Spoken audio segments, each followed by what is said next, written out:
akan duduk berdampingan seperti ini. Hakaza, jejer dengan Kanjeng Nabi. Tadammun. Maka kemudian muncullah yang keempat, yakni yang saya katakan dengan namanya tawasyuk, syauq, kerinduan kita kepada baginda Nabi sallallahu alaihi wasallam. Maka kemudian kita selalu membaca. Inilah kalau dalam sejarah kita bisa melihat bagaimana seorang ulama besar yang hidup di Alexa. Tahu Alexa? Di Alexandria. Dari Kairo 200 km ke arah selatan. Di Alexa hidup seorang ulama besar yang namanya adalah Al-Imam Syarafuddin Abi Abdullah Muhammad Al-Busairi, ya. Orang mengatakan membaca dengan Al-Busiri, boleh-boleh saja. Beliau lebih terkenal dengan sebutan Al-Busiri, ya. Pengalaman pribadi beliau. Pada suatu tahun, beliau diuji oleh Allah Subhanahu wa Ta'ala, merasakan sakit yang tidak terhingga. Sakit yang begitu parah. Sampai-sampai di situ dalam manakibnya dituliskan beliau itu sampai tidak bisa berjalan. Lumpuh. Orang lumpuh tidak bisa ngapa-ngapa. Yang bisa bergerak biasanya mata. Kanan, kiri, tengok, kanan, tengok, kiri. Sama kuping. Kupingnya kaku tapi jepiping. Dia bisa mendengar. Nah, itu. Dia menerima bisikan. Dia menerima, kalau orang kuno namanya wangsit. Dalam posisi beliau sakit lumpuh itu, maka Al-Busiri kemudian mengambil secari kertas. Secari kertas itu beliau tulis syair-syair sanjungan kepada baginda Rasul sallallahu alaihi wasallam. Muncullah di situ, kemudian dia tulis, di situ adalah qasidahnya, kalian sudah hafal, ya. Jadi di situ ditulis Maulaya salli wa sallim daiman abada ala habibika khairil halqi kullihim. Maulaya salli wa sallim daiman abada ala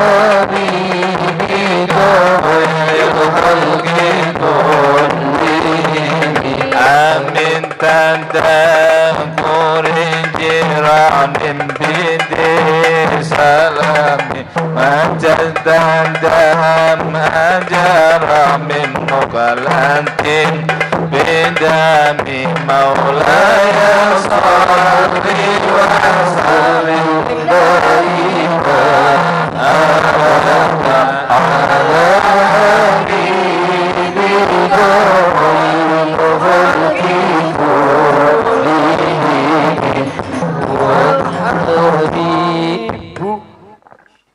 Abiyatuha qad atan sittina ma mi'atin farj biha qurbana ya wasi'al karami maulaya salli wa sallim daiman ala habibika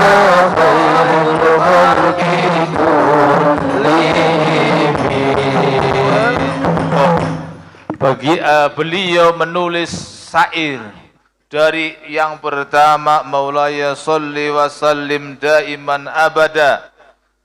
Beliau menulis seperti ini itu sampai kemudian beliau menyatakan menulis saking tangannya capek, ya. Allah memberikan kelebihan senajan kakinya lumpuh tapi tangannya bisa menulis karena beliau seorang penulis. Abiyatuha Baitnya beliau tulis, syairnya beliau tulis sebanyak sittina mi'atin, ya. Qad atat sittina mi'atin. Bait-bait itu ditulis mencapai 160. Maka farrij biha kurbana ya wasi'al karami. Maka hindarkanlah kami dari farrij biha kurbana, dari berbagai macam bencana yang menimpa kami, dan dengan berkah burdah yang Tuhan yang maha luas kemurahannya itu dihindarkan dari berbagai macam bencana. Pada saat beliau nulis itulah kemudian malam harinya baginda Rasul hadir, baginda Nabi hadir, ya, baginda Nabi hadir. Padahal waktu itu Nabi sudah wafat, ya. Baginda Nabi hadir di hadapan Imam Al-Bushiri sambil membawa sorban berwarna hijau. Sorban itu dikatakan dalam bahasa namanya burdah. Maka solawat yang beliau tulis, solawat yang beliau karang dinamakan solawat burdah. Ada 160 bait beliau tulis. Apa yang terjadi? Begitu beliau bangun dari tidurnya jam 3 itu, tanpa disadari, kaget begitu menerima tamu agung baginda Nabi hadir, maka Imam Al-Bushiri langsung bangkit, berdiri dan berjalan. Dia kaget, kenapa saya bisa berjalan? Nah, ternyata adalah di situ syafaat Rasulullah Muhammad sallallahu alaihi wasallam. Langsung beliau yang sakit lumpuh bisa sembuh gara-gara membaca burdah tadi, salawat burdah, salawat kepada baginda Nabi. Nah, oleh karena itu mari bersama-sama aksiru, memperbanyaklah kita bisolati, memperbanyak dengan membaca sholawat.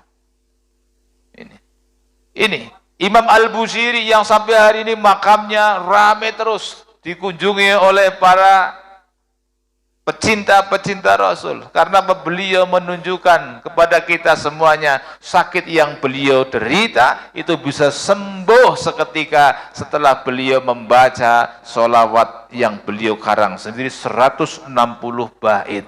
Tapi cukup satu saja kita.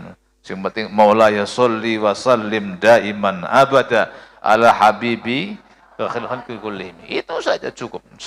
Ada 160 bait. Panjang sekali. Kalau Pak Said Agil hafal. Jadi 160 bait. Itu ternyata luar biasa. Nah, oleh karena itu tawasuk kita, syauk, bronto kita, kecintaan kita, kerinduan kita kepada baginda Nabi yang bisa kita lakukan adalah sekarang dengan cara kita memperbanyak menyebut nama beliau. Sebab man ahabba syai'an katsira dzikru. Siapa yang cinta kepada sesuatu, maka dia akan banyak menyebut perkara tadi. Siapapun orangnya yang cinta dengan sesuatu, maka dia akan banyak menyebut sesuatu itu. Ya. Kalau ada orang sangat cinta dengan ayamnya, tiap pagi yang diingat ayam. Allah, karena sangat cinta dengan ayam, makan, tidak penting, yang penting ayamnya makan, itu kan. Orang pecinta kucing Abu Hurairah, satu hari beliau harus menyediakan minimal waktu itu harus menghabiskan setengah kintal untuk kucing-kucingnya. Tapi karena dia cinta dengan kucing, maka Abu Hurairah lebih baik dia lapar, yang penting kucingnya makan. Ya. Kan begitu. Orang-orang cinta kok. Orang cinta itu kadang-kadang cinta tai kucing rasa coklat itu kan. Cinta-cinta karet lama-lama mencret itu. Cinta. Maka mari bersama-sama kita ingin mengajak kalian semuanya adalah ayo tingkatkan kecintaan kita kepada baginda Nabi. Bukti cinta adalah pertama kasirul dzikruh, ya. Memperbanyak, ya, menyebut nama orang yang dicintai. Lo katanya cinta kok udah pernah nyebut nama, disebut namanya kok melengos, bukan cinta, bukan cinta. Siapapun orangnya, ya. Katanya cinta, begitu disebut namanya tutupi, ya itu. Nah, ditutupi, itu berarti katanya cinta Nabi ono sholawat marah, itu kan. Oh, jadi cinta kepada kanan. Maka hari ini kita melihat ketika Macron, presiden Prancis kemarin menghina baginda Nabi, ya, membuat karikatur yang menghina Nabi, rame. Ini peristiwa terjadi pada masa Khalifah Utsmaniyah yang terakhir. Waktu beliau itu mengingatkan kepada Raja Perancis. Di Perancis waktu itu ada tari-tarian bugil yang lagi rame, digandrungi banyak orang karena kemaksiatan. Raja Turki waktu itu kirim dari Turki Utsmani, mengirimkan surat mohon untuk dihentikan. Kalau tidak, maka kami akan datang dengan bala tentara. Mereka langsung menutup, maka tidak terjadi perang. Hari ini rame, kemarin sudah rame, Erdogan sudah ngomong, semua ditutup, ya. Embargo semua produk Perancis, semua diembargo, ya. Termasuk di Indonesia ada ajakan untuk mengembargo seluruh produk-produk Perancis, kosmetik Perancis tidak boleh dipakai, biar tahu rasa Perancis. Sekarang dia lagi kalang kabut, karena semua retail-retailnya ditutup oleh negara-negara Islam, negara-negara Arab, ya. Jadi kelepok-kelepok langsung. Karena apa? Menghina Nabi. Tidak boleh.